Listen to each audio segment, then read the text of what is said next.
So I talked last episode about how in many episodes of X-Files or Supernatural or shows like that, there'd be an opening sequence where some poor chumps get killed by the monster of the week or otherwise come to some kind of bad results. Then you break for commercial. The next thing you know, Mulder and Scully have blown into town to investigate. I've started games before with this paradigm, and I like it. I'll give them some pre-gens to run, and then I'll go out of my way to kill them. There'll be some regular chumps in Barrowmere, the capital of Southumbria, and then we open with a tense scene on a rainy night in a bad part of town, graveyards, abandoned houses, partially collapsed sewers, the works. They've been paid to escort a merchant to a meeting with a client in this bad part of town, because by merchant, obviously, I mean smuggler, and offer protection, but they've been waiting for close to an hour without the contact arriving yet. Granted, precise timekeeping isn't normal in a setting where watches aren't common, but they're kind of getting the idea that things are getting late and the situation is looking bad. Then a pack of demonic baboon-like creatures will attack them. About 4 or 5 servitor demons from my monster list will do. Yes, I know that's weird, and that's the whole point. If some characters die, that's okay. If they don't, or if there are survivors, then the master of the pack comes out, a creepy guy with a mask who's clearly practicing witchcraft of all kinds of perverse and disturbing sorts. He's got some real magical power and shouldn't have any difficulty polishing off the remaining pre-gens, the Scooby Gang, as I discussed last time, thus ending the opening sequence. He's also got some distinctive gear and attributes, including a horned green lantern and the strange hoop that he wears at his belt, not to mention the weapon he uses, which looks more like a finely made sickle than a weapon. Then we cut to the actual PCs. With all of the pre-gen pseudo-PCs dead, the mood and the tone of the campaign firmly established. They're standing by the bodies of the smuggler and the characters that they were just playing. It's a gray morning, cold, but the rain has stopped. They've got some clues as to what happened, but they will need to describe to me why they're investigating this. This is kind of a character funnel of sorts. They're not somebodies yet, they're nobodies. And they'll get the attention of the patron that they picked earlier on, if I have them pick patrons, after solving this mystery. There will be a few clues that they will immediately see, and they will be subtly encouraged to follow up on all 3 of them. First, there's a nearby dive tavern and flophouse. Some of the guests, employees, and other neighborhood locals are standing around outside gawking at the torn bodies, and some of them are talking with knowing nods and meaningful looks at each other with grim faces. The PCs can interview them for potential witnesses and discover that the smuggler and his bodyguards had waited in the dive tavern before going to their meeting, and that many had seen them. They look shady, and after talking to a few of the witnesses, they'll be able to discover at least one of them knows the name of the merchant, Eric Guile, and somebody else who has heard the name as a notorious dealer of the highly dangerous and illegal devil spice. While some wretched souls use this stuff as a dangerous nostrum, it also has a reputation as being used as a component in some rituals of witchcraft, demonology, and necromancy. While interviewing these guys, there's one guy who's acting especially suspicious and tries to slip away, but not without the PC seeing him. No need to make a check. I'll make sure that he does something clumsy, turns around with a frightened look at them, and then starts running or something like that. Assuming that they chase the guy down, he's got a slightly scintillating turquoise powder on his upper lip, obviously devil spice. It's kind of a red herring. He's just a spice addict, and Guile was his supplier. He was kind of desperate, however, since Guile had told him that a couple of days ago he had a big score coming up, after which he expected to be able to afford leaving town for good, leaving this poor fellow, named Glendon Droge, high and dry. The second clue is that the smuggler, Guile's body is torn open, but he doesn't appear to have been robbed. His messenger bag is also torn open, but the items seem to have been merely spilled out in the mud, and there's enough laying around to have had it pretty full. If something was taken, it was something small and particular. However, some of these scattered items have the residue of a turquoise luminous powder on them. If they've already done the first clue, they'll know what this means. If not, they'll have a chance to still do it. Among his things is a wooden cigar case with his name, Eric Guile again, on it, as well as an address here in town. It's his house, and when they go there, it'll look scantily furnished, as if he doesn't spend much time there. But while they're there investigating, the house will also receive a visit from Guile's distributor thugs. Guile owed him money, which the big score was supposed to cover, but since he never showed up last night to deliver it, a number of obviously criminal types have come to shake him down. Instead, of course, they find the PCs there. There's nothing remarkable about this. The PCs just have to deal with angry and suspicious criminal gangsters. It's possible that they won't have to fight them, but most likely they will. If they somehow get more information from them, they'll find out that they work for a crime lord named Renwick Bennett, a notorious figure about town. They may even try to track down and confront Bennett, which shouldn't be too difficult to do. He's anxious to find out any information that will lead to his missing money. If the PCs go in guns blazing, they'll probably not do well.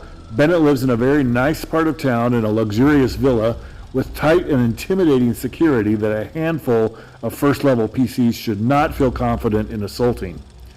Besides, he's reasonably helpful without overtly incriminating himself in anything illegal. Guile owed him money, but he had promised that a big score was coming last night and that he would give him enough to pay back the debt with interest as well as set him up to leave town, which Bennett thought was a good idea since Guile was a shady character who didn't brighten up the neighborhoods he lived in, if you know what I mean. Bennett isn't going to give them any info on his supply, or even that it is his supply, but he'll be happy to have a few disposable do-gooders out there investigating what happened, so he'll be helpful. He'll point out that Guile mentioned that his customer supposedly lived on the run-down part of town, or maybe just outside of town in that same direction, which is part of the reason they met there, and which should point them back to the final clue if they haven't already discovered it. This clue is that while the rain fell last night and it obliterated any signs of where anyone came or went, like footprints near the body, after a more thorough search of the broader area, they will find a partially collapsed sewer tunnel that has strange footprints and traces of the glowing turquoise powder where it was sufficiently protected from the rain that they still persisted the next morning. Following the rain-flooded sewer tunnel, it doesn't take them too long before it leads them through a loose rusted iron grate to an old cemetery on the edge of town.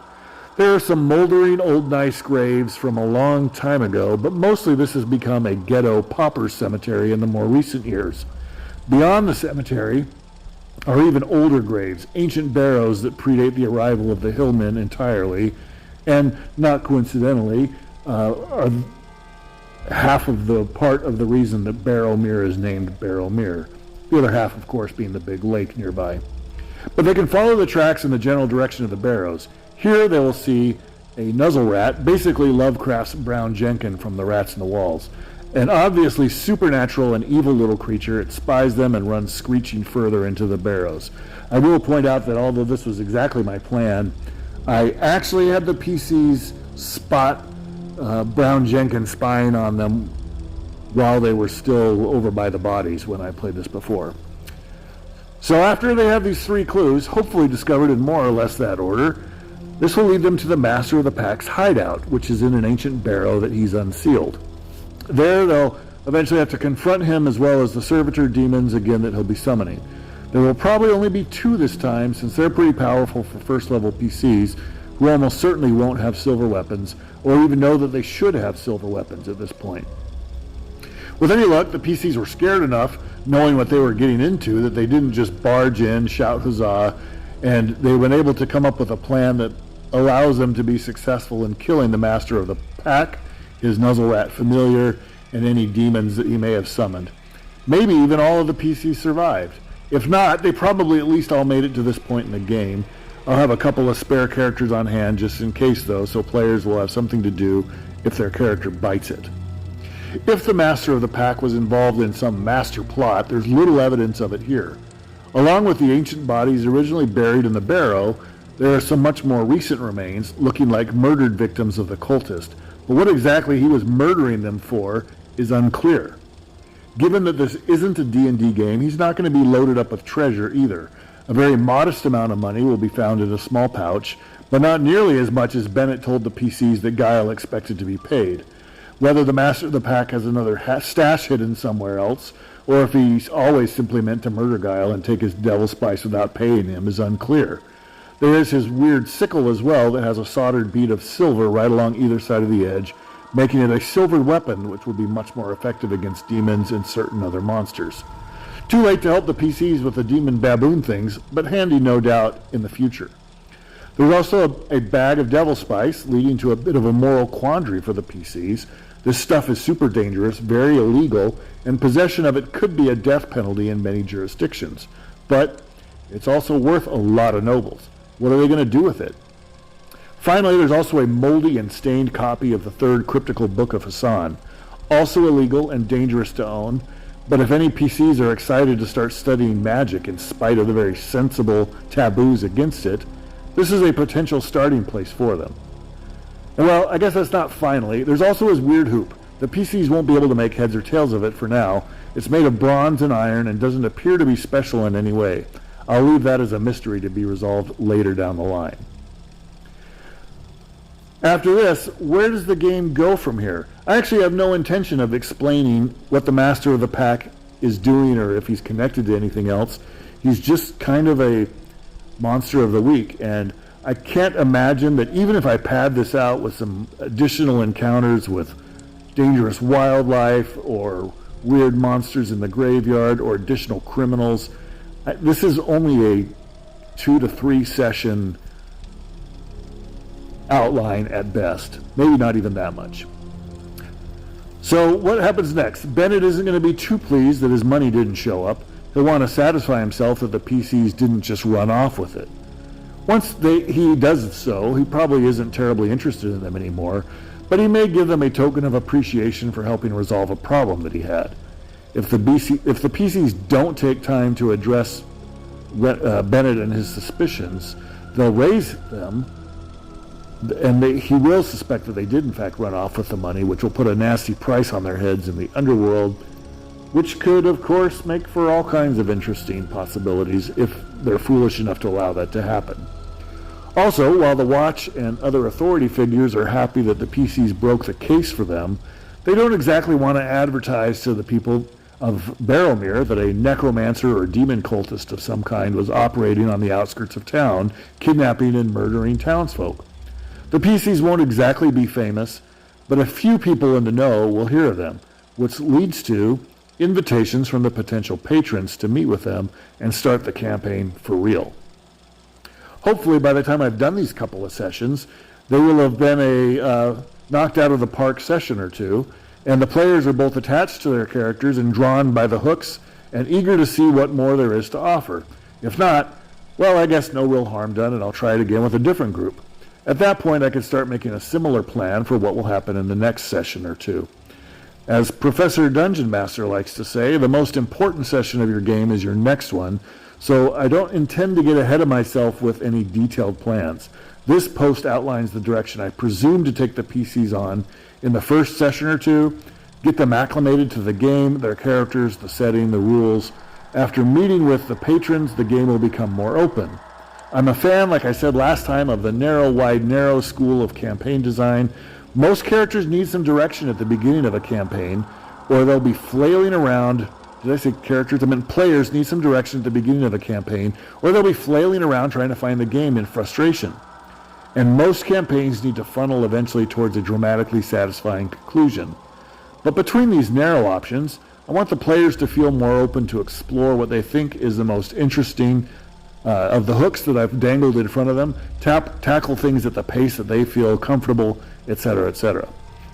I should also note that in a D&D paradigm, this little adventure would probably bring the characters from first to second or even third level. I imagine that in Dark Fantasy X, the entire campaign would get them to third or fourth level tops. So this is just a small speed bump on the way towards second, which I wouldn't expect them to hit for many more sessions. Fast leveling is anathema to both the tone of a dark fantasy or horror game, as well as to games that you actually hope to have last for a long time. You'll also notice that the rewards for the game are fairly modest. A couple dozen nobles, a silvered weapon, a bag of illegal and dangerous demon-tainted drugs, and a cursed book that will allow the PCs to learn spells at the cost of their sanity and soul, as well as bearing the very real risk of being lynched by a mob, and the mob being encouraged by local law enforcement or authority figures. Always remember your tone and don't let yourself get distracted from reinforcing it. After that, then we start the campaign proper. As I said, And I think this is a good stopping point for this video. When I come back, I can start doing the outline for the campaign proper. And although these first couple of sessions are a more detailed outline, the campaign proper is much more high-level outline. So you'll see how I pivot at this point in running a game from a detailed design to a high-level design. Of course, if I'm actually running and I've gotten through these sessions and I've gotten through the material on this outline, then I'll create another outline which will give me sufficient material to get through another 2 to 3 sessions, depending on what feedback I get from the PCs on what they're interested in doing. So we'll talk about that, the high-level stuff, when I come back. I have 5 fronts, I call them. Basically, this means that these are 5 challenges that are out there in the campaign for them to investigate. They will run into clues that will point them in the direction of these 5 challenges. And the outline is really more about what the bad guys are doing in planning than it is about what the PCs will do. So we'll see how the PCs react to them at that point.